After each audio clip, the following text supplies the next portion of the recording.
नमस्कार। सीधा कुरामा स्वागत छ। म कृष्ण तिमल सिन्हा। आजको यो बसाइमा हामी नेपालको प्रजातान्त्रिक इतिहाससँग जोडिएको, नेपालको लोकतान्त्रिक पद्धतिसँग जोडिएको, नेपालको संविधान लेखन यात्रासँग जोडिएको, समग्र 2007 साल यताको नेपालको प्रजातान्त्रिक परिवर्तनको धरोहर बनेर आइराखेको नेपाली कङ्ग्रेस, जो विगत केही वर्ष यता सङ्घीय संसदमा प्रमुख प्रतिपक्षको भूमिका निर्वाह गर्न असफल भइराखेको छ। यो आक्षेप काङ्ग्रेसकै नेताहरूले लगाइराखेको अवस्था हो। विभिन्न प्रदेशमा नेपाली कङ्ग्रेसको उपस्थिति अत्यन्तै कमजोर छ अनि स्थानीय तहमा सरकार सञ्चालनको प्रश्नमा पनि कङ्ग्रेसको प्रतिनिधित्व अत्यन्तै कमजोर अवस्थामा रहेको छ, जुन अहिले पनि विद्यमान छ। यो अवस्थामा जसोतसो भएको सङ्घीय संसद अन्तर्गतको प्रतिनिधि सभा विघटन भइसके पछाडि कङ्ग्रेस अब कुन कित्तामा जान्छ भन्ने एउटा अर्को अहम प्रश्नले नेपाली कङ्ग्रेसको नेतृत्वलाई दपेटिराखेको छ। समग्रतामा यही परिदृश्यमा जोडिएर आज हामी नेपाली कङ्ग्रेसको भूत, भविष्य अनि नेपाली कङ्ग्रेसको वर्तमानमा जोडिएर संवाद गर्दैछौँ। नेपाली कङ्ग्रेसका पुराना नेता, पूर्व महामन्त्री एवं पूर्व सभामुख तारानाथ राणाभाटसँग स्वागत छ यहाँलाई। काङ्ग्रेस अहिलेको यो राजनीतिक कुण्डमा कहाँनिर छ भनेर खोज्नको लागि तपाईसँग निष्पक्ष विश्लेषणको अपेक्षा गरेर मैले आमन्त्रण गरेको छु। कहाँ छ काङ्ग्रेस? अहिले समग्र मुलुकको आन्तरिक राजनीतिलाई हेर्नु, एउटा 2/3 बहुमतसम्म पुगिसकेको स्थिर सरकार आफ्नै आधारभूमि पार्लियामेन्ट प्रतिनिधि सभा विघटन गरेर अनि सडकमा छ फेरि। यद्यपि कानुन त यो फुटिसकेका छैन, ब्रेक भइसकेका छैन, तर व्यावहारिक राजनीतिक स्थितिमा यो दुईटा पार्टी बनिसक्यो। काङ्ग्रेस होइन, नेकपा। अनि बनिसक्यो मात्रै होइन, ज्यादै अराजनीतिक ढङ्गले, अझ म त स्पष्ट शब्दमा भन्यो भने ज्यादै असभ्य ढङ्गले गाली गलौजको भाषा त्यहाँ हेर्नुभयो भने आलोचना प्रत्यालोचना हुन्छ नि राजनीतिमा, त त्योभन्दा अलिक तलै ओर्लेर एकअर्काका पोलहरू खुल्नेदेखि लिएर एकअर्काका चरित्रहरू माथि प्रहार समेत भएर युद्धकालीन माओवादी र तत्कालीन समयको एमाले जस्तो ढङ्गले मिल्ने हो भने भौतिक आक्रमणै गर्थ्यौँ भन्ने तहमा पुगेको छ। जनता समक्ष अहिले प्रस्तुत भइरहेछ सडकमा। अनि यो अहिलेको वर्तमान परिस्थितिको कारक सोझै हेर्दा पनि र अहिले सम्मानित अदालत, सर्वोच्च अदालतमा विचाराधीन प्रश्न भएको हुनाले पनि कतातिर मुलुक प्रवेश गर्ने हो, कुन बाटोमा प्रवेश गर्ने हो। एउटा पक्ष छ, प्रधानमन्त्रीजीले जुन प्रस्ताव गर्नुभयो राष्ट्रपतिजीबाट स्वीकृत भयो, आगामी निर्वाचनको डेट समेत तोकेर वैशाखमा चुनावमा जाने भनेर। अर्को एउटा पक्षले त्यसलाई च्यालेन्ज गर्यो। अहिले त सर्वोच्चमा विचाराधीन छ नि केस। सम्मानित अदालतमा भएको केसमा मेरो यो हुनुपर्छ, अदालतले यो गरिदिनुपर्छ वा त्यो गरिदिनुपर्छ भन्ने रहेन, त्यसोतिर म प्रवेश गर्न चाहन्न। तर जुनसुकै बाटोतिर अग्रसर भयो त्यसपछि भने अदालतले जुनसुकै कुरालाई तय गरिदियो भने पनि म के देखिरहेको छु भनेदेखि यो सिचुएसनमा चुनावतिर गयो भने पनि चुनाव हुन सक्दैन। यति तरल भइसकेको स्थिति, यति अन्योलपूर्ण भइसकेको स्थिति, यति अशान्तपूर्ण भइसकेको स्थिति, अनि समय पनि अभाव भइसक्यो, फेरि तयारीको अभाव पनि सरकार पक्षलाई नै तयारी आयोगको लागि पर्याप्त समय छैन। सरकार आयोग भन्नुहोस्, सुरक्षा दस्ताहरू भन्नुहोस्, सबैलाई समय पनि पर्याप्त छैन र परिस्थिति पनि अनुकूल हुँदै गएको प्रतीत हुँदैन।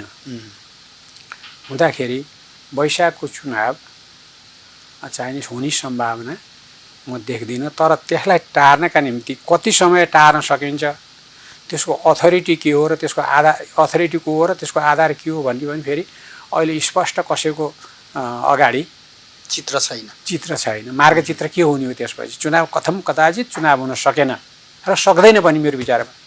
त्यो मितिमा हुँदैन चुनाव। त्यही त, त्यो मितिमा हुँदैन। 90-95 दिन तर त्यही चुनावलाई पर सार्ने अथोरिटी के हो र आधार के हो र हुने कहिले हो भन्ने कुरा पनि निश्चय। यस्तो अनिश्चयको क्या भुमरीमा हरेक कुराको, शान्ति सुरक्षाको प्रश्नले भन्नुहोस् कि जनतामा उत्पन्न भएको विश्वासको सङ्कटले भन्नुहोस् कि अनि सत्तासीन पार्टी नै फुटेर आपसमा चाहिँ भएको चाहिँ त्यो मारकाटको स्थिति, अहिले त शब्द बाणहरू मात्रै छन् नि होइन। र त्यति यस्ता ढङ्गका छ जो हामी एक्सप्रेस गर्न नि सक्दैनौँ। नीति र कार्यदिशामा बहस छैन।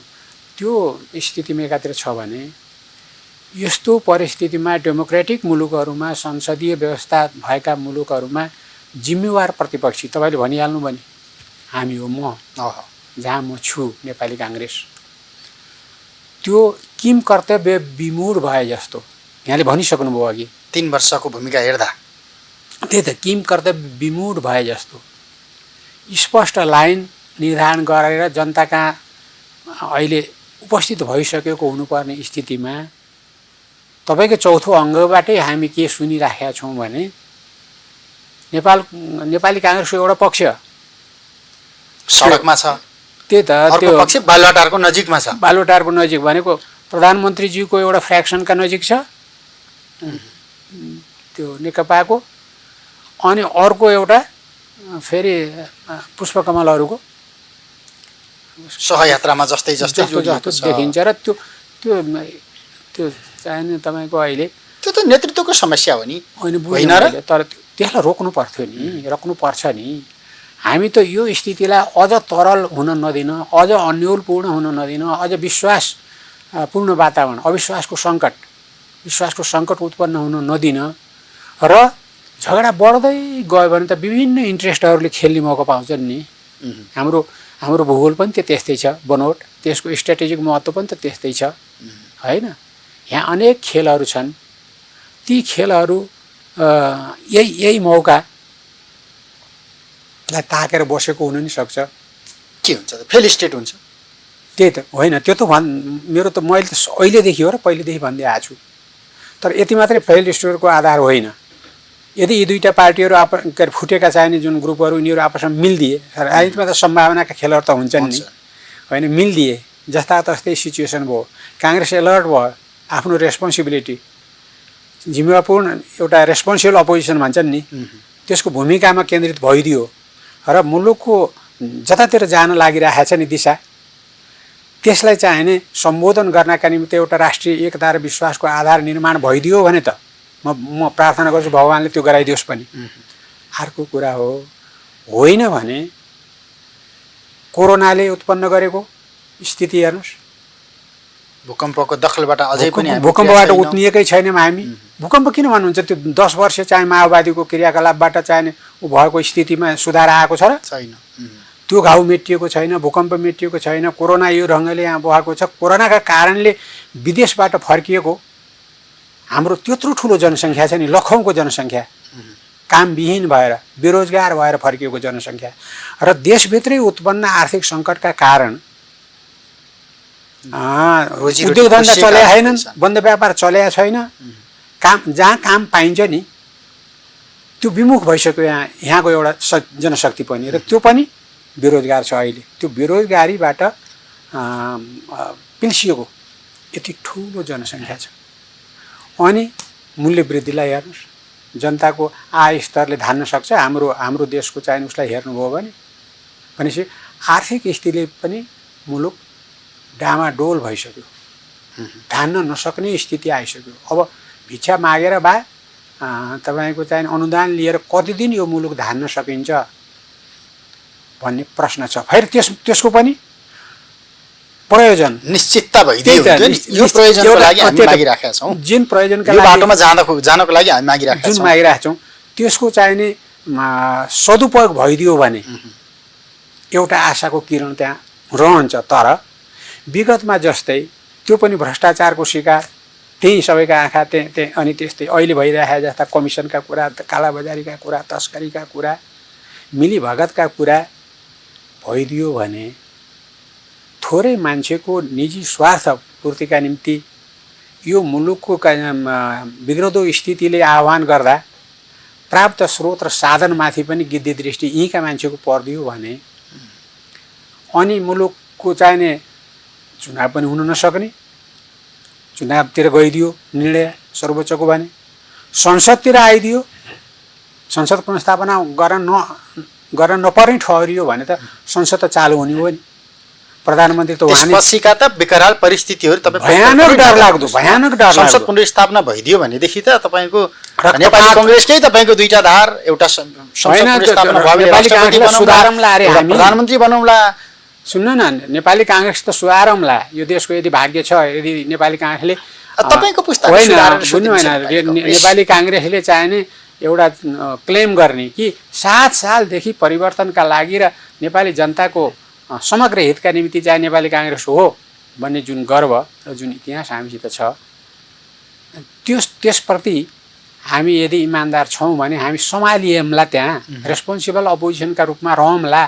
तर यो फुटेको पार्टी त्यहाँ न जुट्न सक्छ, न त्यसले उत्पन्न हुने परिस्थितिले कतै त्यही संसदभित्र चाहिँ काटमार पो हुने हो कि यो सडकलाई हेर्दा अहिले सदनको अनुमान गर्न सक्छौँ क्या हामी। त्यस कारणले आइदर वे यो कुपरालाई उठेर सुक्न बसेर सुक्को स्थितिमा नेपाल प्रवेश गरेको छ। अहिले गम्भीर कोही भएको छैन। हामी अपोजिसन पार्टीले त अहिले यी दुईटालाई एउटै टेबलमा राखेर के हो त, तिमीहरू यो ढङ्गले चाहिने सडकमा गइरहेछौ, यो ढङ्गले चाहिने अन्तर्राष्ट्रिय क्षेत्रमा तिमीहरू देखा परिसक्यौ, राष्ट्रिय उसमा जनताको चाहिने घर आँगनमा तिमीहरू नि चर्चाको विषयमा छौ, सब स्थिति डामाडोल भइसक्यो। सधैँ एक किसिमले लाउँ त कुरा गरेर तिमीहरू मिल्ने ठाउँ छ कि छैन भने शान्तपूर्ण ढङ्गले, एउटा राजनीतिक ढङ्गले, एउटा चाहिने सम्मानजनक ढङ्गले विरोध त हुन्छ नि होइन, विचारका विरोधहरू हुन्छन्, सङ्गठनका विरोधहरू हुन्छन्, कार्यक्रमका विरोधहरू हुन्छन्, त्यसलाई सुसभ्य ढङ्गले चाहिने तिमीहरू प्रस्तुत हौ न। संसारका अगाडि त हामीलाई त यो देशलाई लाज मर्ने स्थिति भइसक्यो भनेर हामीले मध्यस्थता गरेर यिनीहरूलाई मिल्लान् वा नमिल्लान् कोसिस त हाम्रो भइदिनु पर्ने एउटा डेमोक्रेटिक। तर सत्ताको च्याखे बल्छी तपाईँले हुन्छ, तपाईँको त्यो यो ब्लेम भन्छु म त हामीमाथि कि संवैधानिक परिषदमा त्यो ढङ्गबाट ब्याकडोरबाट संविधानमा भएका प्रावधानहरू मिचिएर संसदीय सुनवाई नगरिकन त्यत्र पदाधिकारी नियुक्त गर्दाखेरि देउबाजीले केही भाग पाए, चुप लाग्यो काङ्ग्रेस भनेर भन्ने दिनमा तपाईँ हुनुहुन्छ बाबा। तपाईँ मात्रै होइन, अनि समग्र चौथो अङ्ग, चाहे त्यो प्रिन्ट मिडिया होस्, चाहे इलेक्ट्रोनिक मिडिया होस्, चाहे कोही होस्, अनि नागरिक समाजहरू, बुद्धिजीवीहरू सबै त झुटाइ नै नहोला नि। त्यही त सबैले चाहिने हामीलाई त्यही गुनासो छ। म गुनासो भन्छु अहिलेसम्म, किनभने गुनासोले सुध्रोस् भन्ने आशा राख्छ। ब्लेम भनेको यो बिग्रेर गइसक्यो भन्ने आरोप हो। त्यस कारण सुधारियोस् नेपाली काङ्ग्रेस र सजग रहोस्, आफ्नो कर्तव्यका प्रति ऊ चाहिँ स्थिर रहोस् र यो मुलुकको जुन स्थिति छ त्यसलाई सम्बोधन गर्ने शक्तिका रूपमा अब उपस्थित होस् न भन्ने चाहना जुन सर्वत्र छ, त्यसप्रति अनदेखा गरेर हो कि अनसुना भनेर हो कि के हो कि तपाईँले लगाए जस्तो म त ब्लेम नै भन्छु। प्रधानमन्त्रीको लोभले एकजना एकातिर, राष्ट्रपतिको लोभले एकजना एकातिर भनेर चाहिने सुनि नसक्नु कुराहरू हाम्रा अगाडि आउँछन्। मान्छेहरू सोध्छन्, साथीभाइ सोध्छन्, सर्वसाधारण बुढाबुढीहरू नेपाली काङ्ग्रेसका प्रति मात्रै होइन, कम्युनिस्टका बुढा गाउँमा हामी प्रश्नहरूको उत्तर दिन सक्ने स्थितिमै हामी हुँदैनौँ। भन्नुहोस् त कहाँसम्मको स्थिति आयो। काङ्ग्रेसको जीवनमा पछि जोडिउँला। अहिले चाहिँ म तपाईँको विश्लेषणमा अहिलेको सङ्घीय संसद अन्तर्गतको प्रतिनिधि सभा विघटनको प्रश्नमा केपी शर्मा ओली बाह्य शक्तिबाट प्रभावित भएर यो निर्णयमा पुगे, यो बिन्दुमा पुगे भनेर यदा कदा त्यो खालका विश्लेषण तपाईँ आफूले पनि गरिराख्नु भएको जस्तो सुनिन्छ। त्यो लाग्छ यति बेला मुलुकलाई त्यो भड्खालोमा हाल्नका लागि विदेशी शक्तिको गोठी बन्यो हाम्रो सत्ता। मुलुकलाई यो सिचुएसनमा ल्याउनका निमित्त त केही न केही कारक तत्त्व त हुनै पर्यो नि, केही न केही बेस हुनै पर्यो, केही न केही आधारहरू हुनु पर्यो र देखिने महसुस गरिने आधार। हामी नेपालीले मात्रै होइन, बाह्य मित्र राष्ट्रहरूले पनि, इमिडिएट छिमेकीहरूले पनि देखिने आधार त हुनु पर्यो नि। अहिले आधार बनेको आधार के हो भने प्रधानमन्त्रीजीले संसदभित्र आफ्नो पार्टी सहयोगी भइदिएन। कुनै प्रमाणका आधारमा सहयोगी नभएको प्रमाण त्यहाँ नजिर त्यहाँ छँदा पनि छैन। फेरि कुनै प्रश्नमा पार्टी डिभाइडेड भएको प्रधानमन्त्रीजीलाई सहयोग आफ्नै पार्टीले नगरेको त्यहाँ रेकर्ड पनि छैन, छैन, रेकर्ड छैन। प्रश्न पनि उठ्या छैन। तर एकाएक चाहिने प्रतिनिधि सभा विघटन हुन्छ र त्यसको कारण के हो भन्दा मेरो आफ्नै पार्टीले मलाई सहयोग दिएन, काम गर्ने वातावरण बनेन, संसदमा चाहिने अप्ठ्यारो मात्रै स्थितिको सिर्जना हुने लक्षणहरू मैले देखेको हुनाले भनेर बाध्य भएँ। हजुर बाध्य भएँ भन्नुभयो उहाँले। त्यो त एउटा पक्ष भयो ल, त्यो राजनीतिक त्यो यो पक्ष वा त्यो पक्ष राम्रो वा नराम्रो जेसुकै होस्, प्रधानमन्त्रीजी त पोलिटिकल्ली ऊ त उसको फेस पनि आत्मा पनि चाहिने चुनावको आधार पनि राजनीतिक हो नि सम्पूर्ण ढङ्गले। प्रस्ताव गयो राष्ट्रपतिजी कहाँ। राष्ट्रपतिजीले जो संसारभरि प्र्याक्टिसको कुरा गर्दैछु म र नेपालमा पनि विगतमा त्यस्ता प्र्याक्टिस भएका पनि हुन्। प्रधानमन्त्रीजीलाई एकपटक उहाँले के भन्नुपर्थ्यो भने पुनर्विचार गरौँ न। राष्ट्रपति कहाँ चाहिने आवर टु आवर इन्फर्मेसन पुग्छ मुलुकको सिचुएसनको बारेमा, आन्तरिक स्थिति के हो, बाह्य सोच विचार आदि इत्यादि नेपालका प्रतिका कुराहरू पनि त्यहाँ इन्फर्मेसनको त्यत्रो चाहिने हुन्छ। त्यहाँ विविध ढङ्गले छैन, विविध ढङ्गले त्यहाँ प्रवेश पाएको हुन्छ।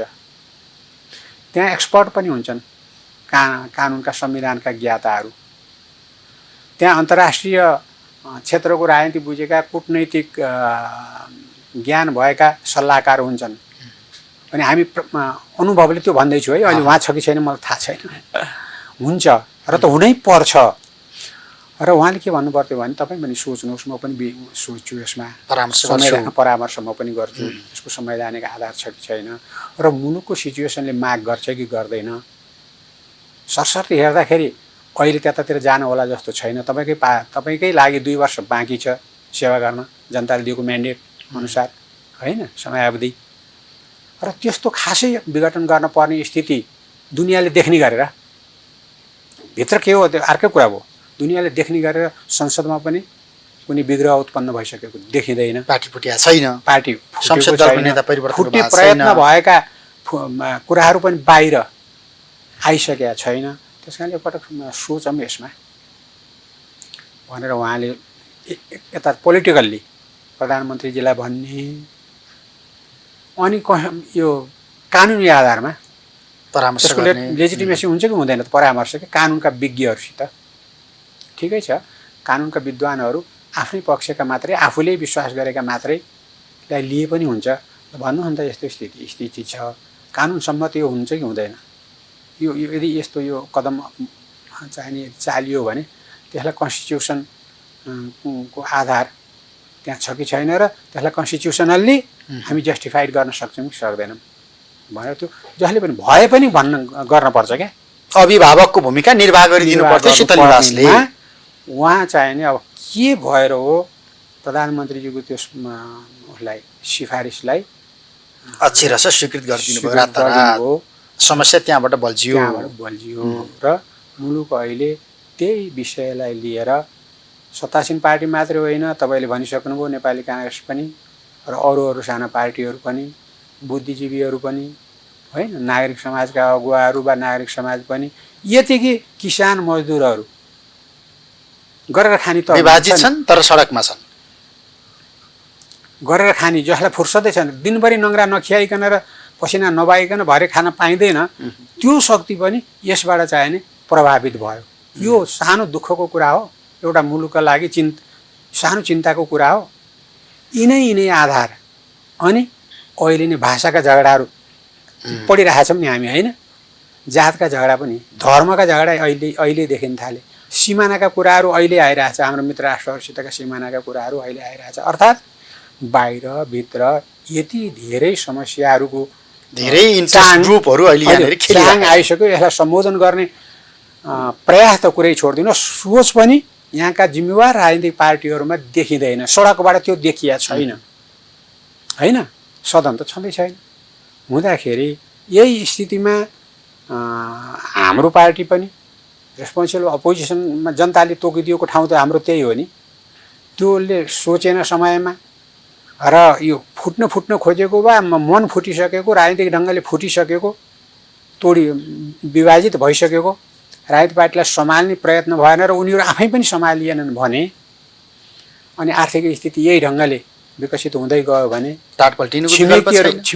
छिमेकीहरूका आशंकाहरू हाम्राप्रति बढ्दै गयो, विश्वास घट्दै गयो, डोनर एजेन्सीहरू अन्य मित्र राष्ट्रहरूको विश्वास हामीबाट उठ्दै गयो, यिनलाई जति दिए पनि पुग्ने होइन, कहिले पनि त्यसको चाहिँ सदुपयोग हुने पनि होइन, विश्वास उठ्दै गयो भने हाम्रो नियति म त प्रष्ट देखेको छु फेल स्टेट हुने आधारहरू हामी यहाँ यो एउटा हुन्छ नि टनेलमा चाहिने उज्यालो किरण भन्छ नि सूचकहरू त्यो खालको देखिरहेको छ। यहाँनिर तपाईँले भन्नुहुन्छ नि देश फेल स्टेट हुँदै गर्दा अथवा यो खालको बाटोमा जाँदै गर्दाखेरि अहिले केपी शर्मा ओलीको सङ्घीय संसद अन्तर्गतको प्रतिनिधि सभा विघटन गरिसके पछाडिका क्रियाकलापले एउटा कुरा चाहिँ तपाईँले उठान गरिराखेको कुरा चाहिँ सम्बोधन गर्न खोजे हो कि जस्तो नि देखिन्छ कि यो मुलुकमा धर्मनिरपेक्षता र संहिताको प्रश्नमा पुनर्विचार हुनुपर्छ, यो खारेज गरियो भने देश जोगिन्छ तपाईँ भन्नुहुन्छ नि बेला बखतमा।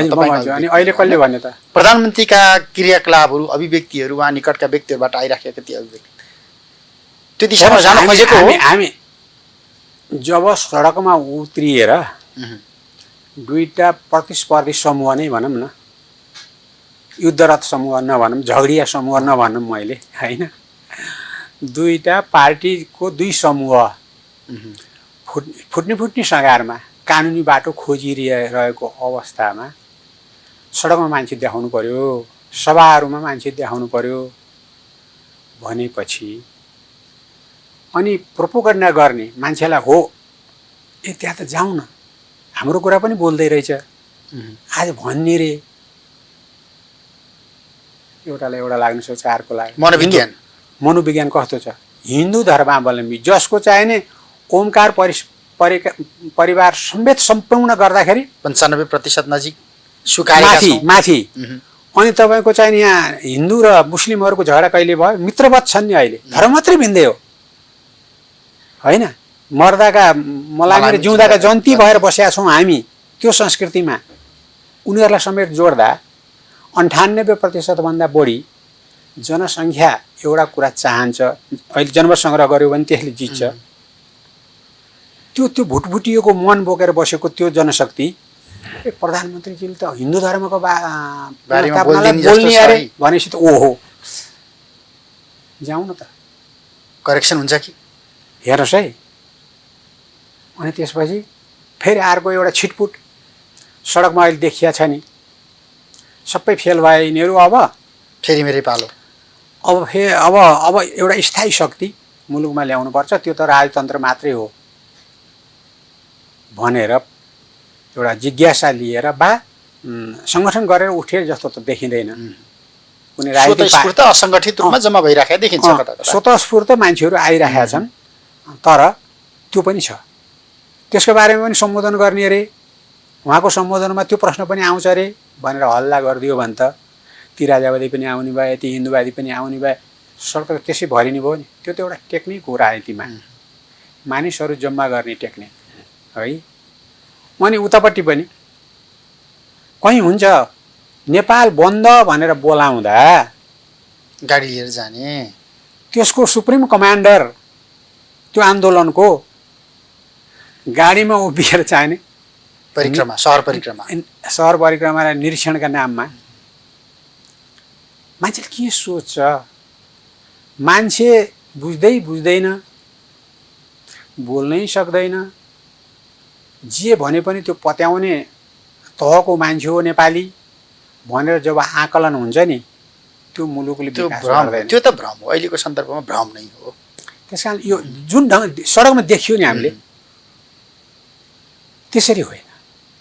अब त्यही सरकारी सूचना माध्यमहरू चिन्ताले चौथो अङ्गका सबैले भन्छन् त्यो अर्कै कुरा हो। नागरिक समाजले भन्छ, हामी व्यक्तिले पनि भन्छौँ, हेर कोरोना यस्तो, कोरोनाले गर्दाखेरि मास्क लगाएर हिँड, सेनिटाइजर उ गर, भिडमा नजाऊ, यति मिटरको दूरीमा बस्ने गर, घरमै पनि भनेर हामी भन्ने। सत्तासीन पार्टीको दुवै खेमा, प्रतिपक्षको सबै पार्टीहरू अनि नागरिक समाजका चाहिँ झन् सचेत भनिएका बुद्धिजीवी मित्रहरू चाहिने अटाई नअटाई मार्चमा केही छैन सडकमा भिड सडकमा गरेर प्रभाव देखाउने। अनि के भइरहेको थियो? यो त व्यङ्ग्य हो नि। मुलुक र जनताले भोग्नु परेको यी यावत समस्याहरू, यी कहर भन्छ नि कहर, यो कहर काटिरहेका जनताहरूका प्रति त ठुलो व्यङ्ग्य हो नि। यद्यपि यसको आवरण भनेको के अरे पर्दा भनेको राजनीति भनेर भनेको छ नि, राजनीति वर्को भनौँ है, पर्दा पनि नभनौँ, वर्को। अनि योभन्दा ठुलो व्यङ्ग्य हुन्छ अर्को कहीँ? बाटाहरू अरू थिए नि, अरू बाटाहरूबाट चाहिँ समाधान खोजे पनि हुन्थ्यो। जनताको सहयोग खोजेको हो भने सहयोग खोज्ने बाटाहरू त अरू थिए नि, त्यतातिर हामी गएनौँ। हुँदा तपाईँले अघि मलाई भनिहाल्नुभयो, फेरि तिमीहरू पनि दाजिएर सडकमा छौ। सत्तासीन पार्टी फुटेर, सुन्नु न, त्यही त सत्तासीन पार्टी फुटेर तँ ठुलो कि म ठुलो, तैँले धेरै ल्याउने कि मैले धेरै ल्याउने, तैँले चर्को भाषण गर्ने कि मैले चर्को भाषण गर्ने, होइन भन्ने होडमा कार्यकर्ता र जनतालाई उतारिरहेको छ। हामी त्यसको पछि लुखुर फेरि उनीहरू सडकमा गयो भने हामी सडकमा हो र अहिले जाने? हामीले मेरो घरमा आगो लाग्यो भने त तपाईँहरूको त व्यापार व्यवसाय मौलाउने भयो नि त। आफ्नो घर अग्लो बनाउने होइन, यसको घर आगो लागेर होचो भयो, अब त मेरो घर अग्लो भइहाल्यो भन्ने खालको मनोविज्ञान हो नि त तपाईँहरूको पार्टीको। त्यो चाहिँ खोइ अब कुन जमानाको राजनीति होला, अहिलेको चाहिँ 21औं शताब्दीको राजनीति त्यो हुँदैन। र नेपाली जनताको सोच र नेपाली जनताको चेतना, यद्यपि आर्थिक स्तरले हेर्दाखेरि त उही हो पोजिसन, तर सोच र चेतना, सोसियल मिडियाहरू स्ट्रङ भइसकेका छन्। त्यो सूचनाको प्रभावले गर्दाखेरि नेपाली जनताले बुझेको छैन, जान्दैन, जे भन्यो त्यही पत्याएर हिँड्छ भनेर आकलन गर्नु अन्याय हुन्छ, न्याय हुँदैन जनताका प्रति। त्यसैले हामीले म अब तपाईँसित निवेदन के गर्न चाहन्छु भने हाम्रो पार्टी सम्हालिन्छ, नेपाली काङ्ग्रेस सम्हालिन्छ होइन। नेपाली काङ्ग्रेसलाई 3 वर्ष अगाडि आएको अप्ठ्यारो बेलामा जनमत हेर्दाखेरि चाहिँ नेपाली काङ्ग्रेसको लोकप्रिय मतमा कुनै पनि कमी आएको छैन। नेपाली काङ्ग्रेसको नीतिमा समस्या छ, नेपाली काङ्ग्रेसको नेतृत्वमा समस्या छ, नेपाली काङ्ग्रेसको नारामा समस्या छ। पछिल्लो चुनावको अभिमत त त्यही हो नि त, लोकप्रिय मत त घटेन तपाईँहरूको, घट्दैन होइन भन्दाखेरि त्यो नीतिमा परिवर्तन आएर सम्हालिँदैछ कि नेतृत्वमा परिवर्तन आएर सम्हालिँदैछ कि नारामा परिवर्तन आएर सम्हालिँदैछ काङ्ग्रेस यति बेला? त्यसका निम्ति चाहिने हामी नेपालको यथार्थ स्थितिलाई आकलन गर्नुपर्छ। नेपाली काङ्ग्रेस कमजोर भइदियोस्, नेपाली काङ्ग्रेस सङ्गठित भएर यहाँको शान्ति र सुशासन स्थिर भइदियोस्, नेपाली जनताको आर्थिक सामाजिक स्थितिमा सुधार लिएर आएर आत्मनिर्भर हुनतिर नेपाल अग्रसर होस्, देशमा विद्यमान भएका सम्पूर्ण स्रोतहरू, चाहे त्यो जल स्रोत भन्नुहोस्, चाहे त्यसको चाहे धार्मिक स्थितिले यहाँका मठ मन्दिरहरू भन्नुहोस्, चाहे हिमाल भन्नुहोस्, चाहे जङ्गलहरू भन्नुहोस्, चाहे यसको भूगर्भभित्र भएका अनेक खनिजहरू भन्नुहोस्, कमी छ। र बाहिरै मात्र देखिएका खनिजमा हामी छोड्दिउँ, जङ्गलका जडीबुटीहरू, त्यो जङ्गलमा हुने जङ्गली जनावर र चराचुरुङ्गी औषधिजन्य मासु छ, औषधिजन्य रगत छ, त्यहाँ औषधिजन्य चाहिने भुवाहरू छ, रौँहरू क्या, सम्भावना त छ। कति त्यसले बाहिर देखिएकोलाई मात्रै प्रयोगमा लिएर आएर प्रोत्साहन दिएर भेडा पाल्नका निमित्त किसानलाई प्रोत्साहन सरकारले, जहाँ जे सम्भव छ चौरी पाल्नका लागि, भैँसी पाल्नका लागि, तपाईँको जडीबुटी सङ्कलनका लागि रोकेँ तपाईँलाई। त्यसको लागि त काङ्ग्रेसले नीति न केही त बोक्नु पर्ला नि। न काङ्ग्रेसले बिपी बोकेको छ, न काङ्ग्रेसले यति बेला कृष्णप्रसाद भट्टराई बोकेको छ, न काङ्ग्रेसले सुवर्ण शमशेर बोक्यो, न काङ्ग्रेसले गणेशमान बोक्यो। काङ्ग्रेस घरि सूर्य बोक्छ, घरि हलो बोक्छ, घरि हथौडा बोक्छ। अनि काङ्ग्रेसले दुर्भाग्यपूर्ण सम्हालिन्छ काङ्ग्रेस, अब त ट्र्याकमा आउँछ काङ्ग्रेस, अब लयमा फर्किन्छ। अब योभन्दा बढी गोताकति खाने कहिले त? अब सिद्धिने विकल्प अघि भने जस्तै गाउँको स्थिति हाम्रो त्यो छ, वडाको स्थिति, नगर अनि पालिकाको स्थिति त्यो छ, क्षेत्रको स्थिति त्यो छ, प्रदेशको स्थिति त्यो छ, केन्द्रको स्थिति यो छ भने अब नसोचे, पुनर्विचार नगरे, आफूलाई नसुधारे कहिले सुधार्ने? यो त अत्यन्त महत्त्वपूर्ण मौका हो नि। महत्त्वपूर्ण अवसर हो नि। स्वर्णिम अवसर त 3 वर्ष गुमायो नि काङ्ग्रेसले, पछिल्लो 3 वर्ष त्यो त गुमायो। 3 वर्षमा हामीले के गर्यौँ भनेर आत्मसमीक्षा गर्नुहोस् न। पार्टीको नियमित महाधिवेशन गऱ्यो, का कारणले त होइन नि। अबको केही समय पछाडि काङ्ग्रेसको वैधानिकतामाथि कानुनी रूपमै प्रश्न उठ्ला। काङ्ग्रेस आफै पार्टी विघटन गर्नुपर्छ, जनवर्गीय सङ्गठनहरू, भातृ सङ्गठनहरू। एकदम सही कुरा हो। हामी सतर्क त छौँ। समयभित्रै अधिवेशन गरेर हामीले चाहिँ नि आफ्नो एउटा अस्तित्वको पुष्टि गर्नु पर्यो। पहिला त पुष्टि गर्न निश्चिन्त भएर अहिले रहन पाएको भए जस्तोसुकै चाहिँ यहाँको परिस्थितिलाई पनि हामीले सम्बोधन गरेका निमित्त चाहे मध्यस्थताको भूमिका अथवा उनीहरूसित दाँजिएर जनता कहाँ जाने यसलाई मिलाउनु वा नमिलाउन चुनावको राजनीतिको चाहिँ एउटा ट्रिक समाएर चाहिँ अगाडि बढ्नेको निमित्त त निर्धक्क भएर जान्थ्यो नि। अहिले चिन्ता के छ भने कतै चुनाव भयो भने चुनावको तयारी गर्ने कि पार्टीको वैधानिकता जोगाउने, पार्टीको वैधानिकता जोगाउने। संसदमा चाहिने संसद पुनर्स्थापित भइदियो, त्यहाँ हुने खलबल र त्यहाँ हुने अराजकता, त्यहाँ हुने खुन खराबलाई चाहिँ मुखदर्शक भएर हेर्ने कि रेस्पोन्सिबल अपोजिसनको उसले त्यो संसदको गरिमालाई, प्रतिनिधि सभाको गरिमा र त्यसको अस्तित्वमा आँच नआउने गरेर संसार देश नेपाली जनताका अगाडि मात्रै होइन विश्व समुदायका अगाडि पनि त्यसको इज्जत, त्यसको प्रतिष्ठा, त्यो राज्यको अङ्गको एउटा अङ्ग 3 अङ्ग भन्थ्यो, त्यो अङ्गको इज्जत। र हामी त म्याच्योर डेमोक्रेसी भइसक्यौँ। हाम्रो अभ्यास भनेको भाषण गर्दाखेरि 7 सालदेखि भन्दै जान्छौँ नि हामी अहिले, होइन 70 वर्षको भन्छौँ नि। 70 वर्षमा म्याच्योर भइसकेको एउटा पार्टी, तपाईँले भन्नुभयो त्यत्र सम्मानित नेताहरूको, अहिले त हामीले त्यो उहाँहरूको नाम लिँदाखेरि पनि लाज मान्नुपर्ने हो। उहाँहरूको कुनै चाहिने कुनै पनि एउटा पक्ष, बिपीको एउटा पक्ष, कृष्णजीको एउटा पक्ष, गणेशमानजीको, सुवर्णजीको एउटा पक्ष नेपाली काङ्ग्रेसले यथार्थमा लिएर अगाडि बढाएको छ भनेर देख्न सकिन्छ। मैले जस्टिफाई गर्न सक्छु, भाषण गरौँला, व्यवहारमा जस्टिफाई गर्न सक्छु। मैले सारा कुरा तिलाञ्जली दिएर खालि सत्तामा रहने र चाहिने अनेक प्रकारका चाहिने आफ्नो स्वार्थका निमित्त उसमा प्रवेश गर्दै जाने। अहिले त मैले अघि नै भने नि तपाईँहरूले जे भन्नुभएको छ त्यो त म भन्नै सक्दिनँ। यहाँका विकृति विसङ्गतिहरूमा पार्टनर भयो भन्नुहुन्छ। बिपीको वर्गले कति छेक्नुहुन्छ तपाईँको कुरा भयो, तपाईँहरू जस्ताको कुरा भयो। कति दिन छेक्नुहुन्छ त्यो तपाईँहरूको कुरा भयो। तर नेपाली कङ्ग्रेसले यदि नेतृत्व सही थियो भने अहिले तपाईँहरू सडकमा गइराख्नु भएको छ, पालिका तहमा आन्दोलन गरिराख्नु भएको छ। तपाईँ पनि हिजो 10 महिनासम्म तपाईँहरूले त्यही कोरोनालाई देखाउनु भयो। तपाईँका साथी पनि गाउँमा छन्। महाधिवेशनका तालिकाहरू प्रभावित नगरिदिएको भए त फागुनमा महाधिवेशन हुन्थ्यो। एकदम तपाईँका साथीहरू गाउँमा छन्, तपाईँको अभिभावकहरू गाउँमा छन्। एउटा पुस्ता अझै जिउँदो छ जसले बिपीको अघि हामीले नाम लियौँ, बिपीदेखि लिएर सुवर्णजीदेखि लिएर कृष्णजी, गणेशमानजी, त्यो 4वटा झन्डाको कुरा गरे, बिहोरेको थियो नि र बुझेको थियो नि। ती वयोवृद्ध भन्नुहोस् कि त्यो उमेर पुगेका पाका प्रौढ भन्नुहोस्, उनीहरूलाई जे संज्ञा दिनुहोस्, तिनले धान दिएका छन् गाउँ, तिनले धान दिएका छन् मतदाता, र हामी अहिलेसम्म यसरी मातेर खाइरहेका छौँ हाम्रा कारणले होइन। दोस्रो पुस्तामा त उहाँहरूको गुण सर्दै सरेन। हामी त दोस्रो पुस्ताको प्रतिनिधि हो नि। हाम्रै दोस्रो पुस्तामा आएर चाहिँ तपाईँको 3-3वटा त सभापति भइसक्यो त। गिरिजा हुनुभयो, सुशील कोइराला भयो, होइन, अहिले शेरबहादुरजी भइरहेको छ। खै त आजभन्दा भोलिभन्दा पर्सि बिसाउँदै रित्तै अनि फेरि भन्नुहुन्छ त हाम्रो नेताहरू हुनुहुन्थ्यो, यो थियो त्यो थियो यस्तो।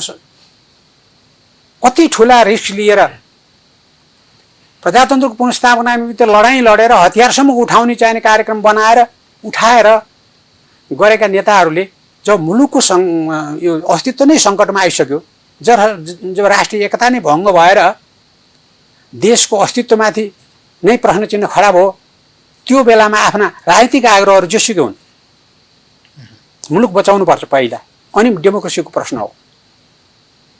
अहिले दरबारसँग फाँसीमा चढ्न तयार भएर गर्दै आएका बिपीको पार्टीको कार्यकर्ता भन्न चाहिँ सजिलो भयो, गजब आउँछ सुन्दाखेरि पनि, होइन। तर आजका दिनमा उभिएर हेर्दाखेरि हिजो त 17 सालमा विश्वेश्वर प्रसाद कोइरालालाई कु गर्दै गर्दा त्यहाँ दरबार थियो। आज केपी शर्मा ओलीले संविधानमाथि कु गरे भन्दै गर्दाखेरि केही पनि छैन। एउटा निर्वाचित तानाशाह जन्मिँदैछ भनेर काङ्ग्रेस भन्छ, तर देखिने शक्तिहरू कोही छैन, कोही पनि छैन। शीतल निवासलाई पाइएला होइन, कङ्ग्रेस भनेको के खै त। पहिला निवेदन गर्छु, शीतल निवास त शक्ति नै होइन, प्रधानमन्त्रीले प्रयोग गर्न सक्ने पनि शक्ति हुन्छ र। ऊ राष्ट्रको अभिभावक हुँ र संविधानको पालक हुँ, भन्ने सोचबाट नै बाहिर रहेको त्यो संस्था व्यक्ति बाहिर गयो होला होइन त्यो संस्थालाई त त्यो ढङ्गबाट परिकल्पना गरिएको हो नि। संस्थालाई हो नि भन्ने हिजोका दिनमा रामवरण यादवले त त्यो गौरव जोगाएका थिए राष्ट्रपतिमा नि त। जुनसुकै लिङ्गको आओस्, जुनसुकै पार्टीबाट चुनिएर आएको होस्, जुनसुकै जाति धर्म संस्कृतिबाट चुनिएर आएको होस्, तर त्योभन्दा माथि उठेर उता राष्ट्रको चाहिने संरक्षक अभिभावक र संविधानको पालक भएर बस्नुपर्ने हो नि, साझा भएर। र यस्ता सेन्सिटिभ प्रश्नहरूमा, यस्ता नाजुक प्रश्नहरूमा, राष्ट्रिय अन्तर्राष्ट्रिय जुनसुकै प्रश्नहरूमा गम्भीर भएर सोचेर एउटा मुलुकलाई दिशा दिन सक्ने विश्वसनीय दिशा, जसलाई कि कसैले पनि दोहोलाउन नसक्यो, देशभित्र मात्रै होइन बाहिर पनि, त्यो त भएन, छैन होइन। कम्तीमा काङ्ग्रेसले गरिदिएको भए हुन्थ्यो यति बेला भन्ने हाम्रो अपेक्षा काङ्ग्रेसले हो। गरिदिएको भए हुने हो, तर अब यता सत्ताको लड्डु यता प्रतिपक्षको लड्डु। तपाईँको इतिहास कोट्याइदिनु भयो, त्यस कारणले मैले जाने जस्टिफाई गर्न भन्नै पर्छ। नेपाली काङ्ग्रेस छँदा पनि चाहे त्यो बहुमत जत्रोसुकै होस्, कम्फर्टेबल त थियो नि 48 सालमा। हजुर, कम्फर्टेबल त थियो नि। कसैबाट चाहिँ आँच आउने, त्यो त्यो त्यो बहुमत बिग्रने, प्रधानमन्त्रीको चाहनाले तत्कालीन प्रधानमन्त्रीलाई चाहिने अपदस्थ गरेर अर्काले प्रधानमन्त्री लिने, त्यो सोच त छँदै थिएन, राखेकै थिएन, पटक्कै थिएन।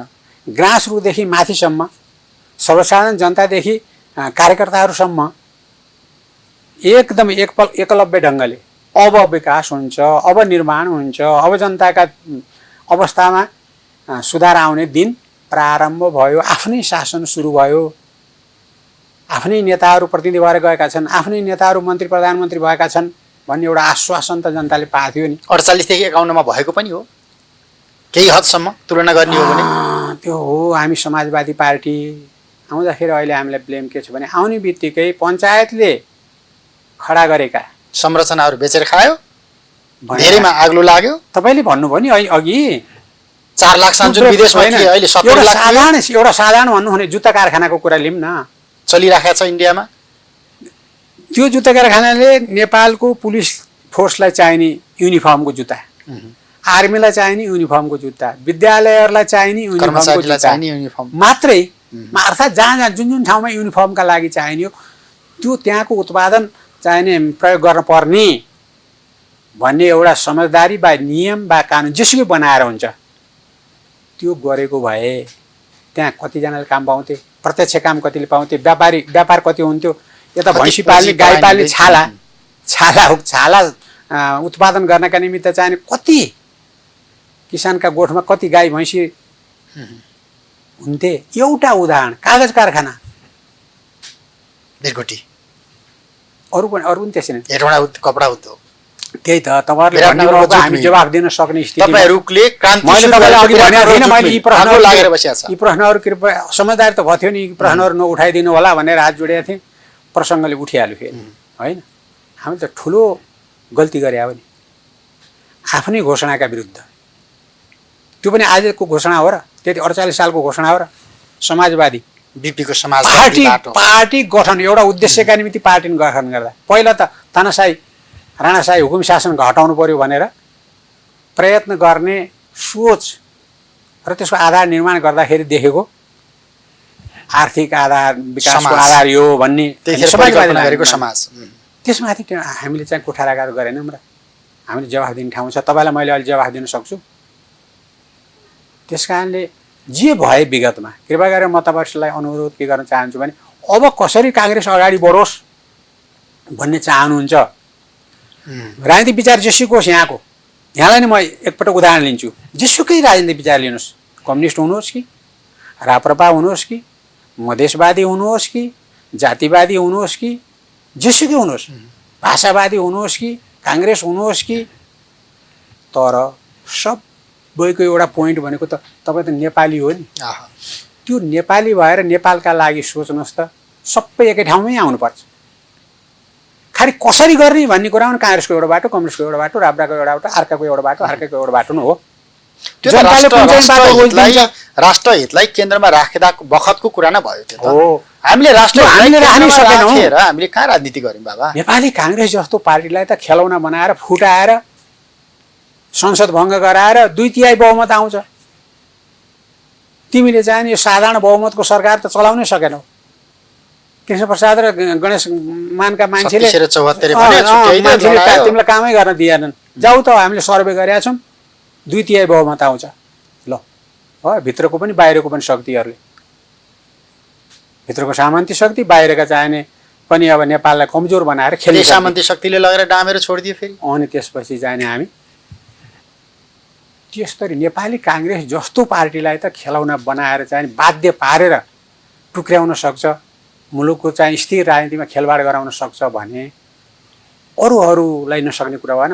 अहिले त्यसैको परिणाम प्रधानमन्त्रीजीले भनेका कारणहरू चाहिने कसैले जतिसुकै घोरिएर जतिसुकै चिन्तन गरेर हेर्दा पनि जस्टिफिकेसन दिन सकिँदैन, बुँदागत रूपमा छैन। सोल मोटोलमा चाहिँ भन्न पाइयो। दुईटा नेताका बीचको झगडाले, स्वार्थले वा चाहिने लेनदेनका कुराले पार्टी फुट्छ, वा दुई समूहको चाहिने स्वार्थले होइन, वा त्यस्तै कुराहरूले पार्टी फुट्छ। संसद विघटन गर्नेसम्मको आधार निर्माण हुन्छ र? त्यस कारणले हामी हाम्रो खुट्टामा छैनौँ, हाम्रो आफ्नो गाइडलाइन छैन। हामी यो राष्ट्रबाट उत्प्रेरित भएर, यो राष्ट्रबाट संरक्षित भएर पनि, भोट भनेको त संरक्षण हो नि, हामीलाई मौका होइन, दुनियाँले दिएको मौकालाई पनि सदुपयोग गर्न नसकेर भगवान्ले चाहिने तपस्या गर्दाखेरि जसका टाउका चाहिने भस्म हुने मलाई चाहिने ऊ दिनु पर्यो भनेर चाहिने वर माग्यो अरे। अनि भगवान् नारायण चाहिँ आएर त्यस्तो झुटा कुरा नि पत्याउनुहुन्छ, ल त आफ्नै टाउका राखेर हेर्दा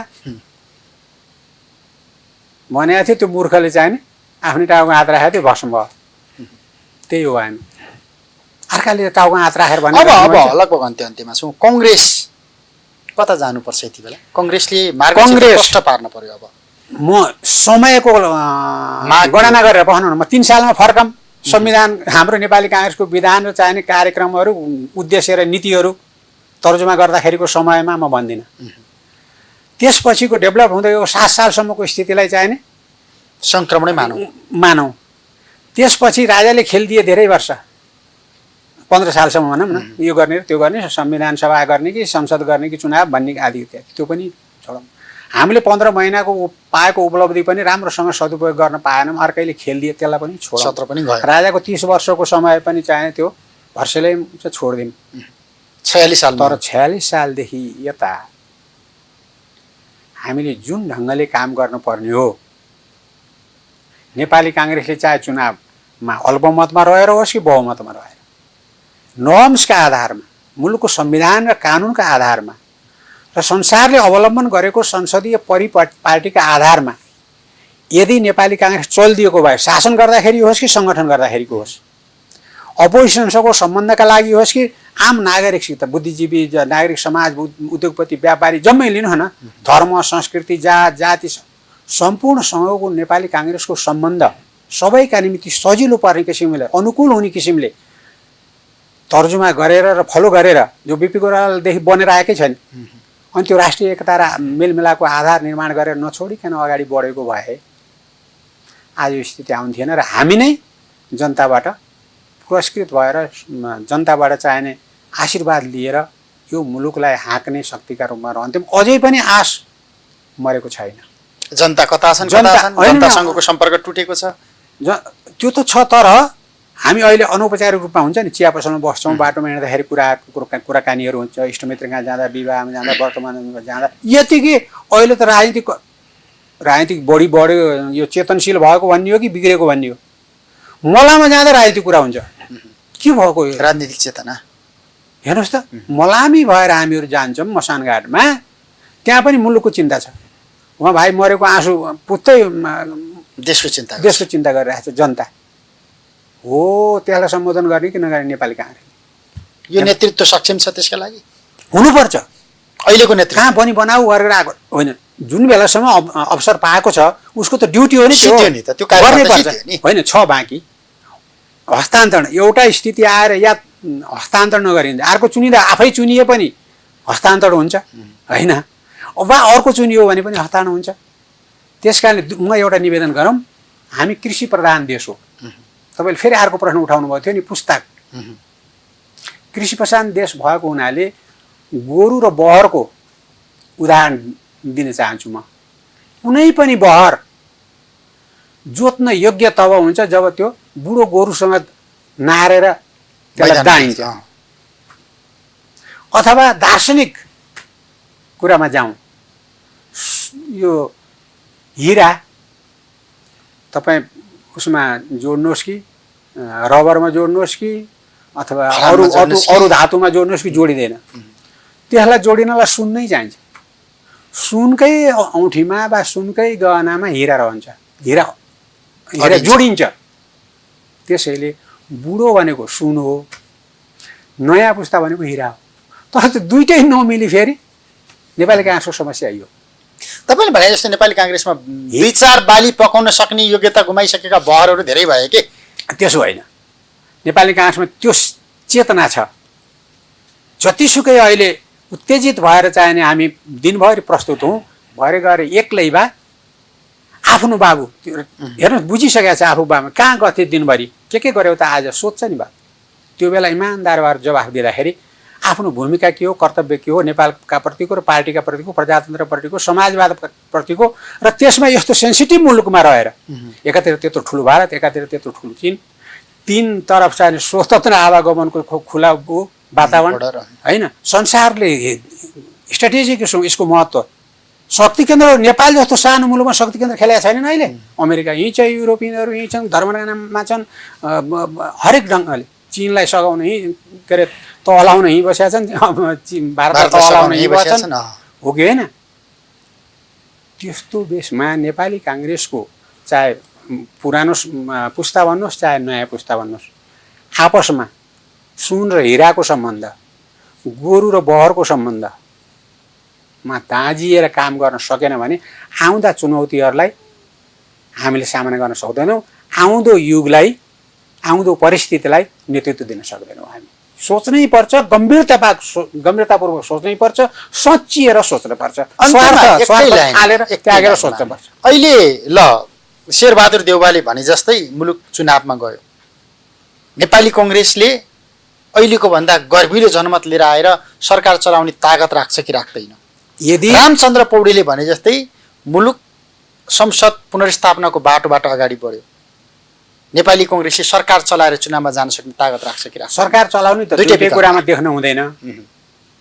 चुनावमा गयो भने त्यही सपनाले त नेपाली काङ्ग्रेसलाई अहिले बिगार्यो। शान्तिपूर्ण वातावरणमा स्वस्थ ढङ्गले चुनाव सम्पन्न गराउने परिपाटीका निम्ति हामीले चाहिने दबाब दिएर सरकारलाई पनि तिमी आफ्नै दाजुभाइ आफ्नै दुई ग्रुपमा जस्तो लडाइँ झगडा चाहिने चुनावमा गर्ने हो कि के हो? शान्तिपूर्ण वातावरण मिलाउन तिमी सक्छौ कि सक्दैनौ?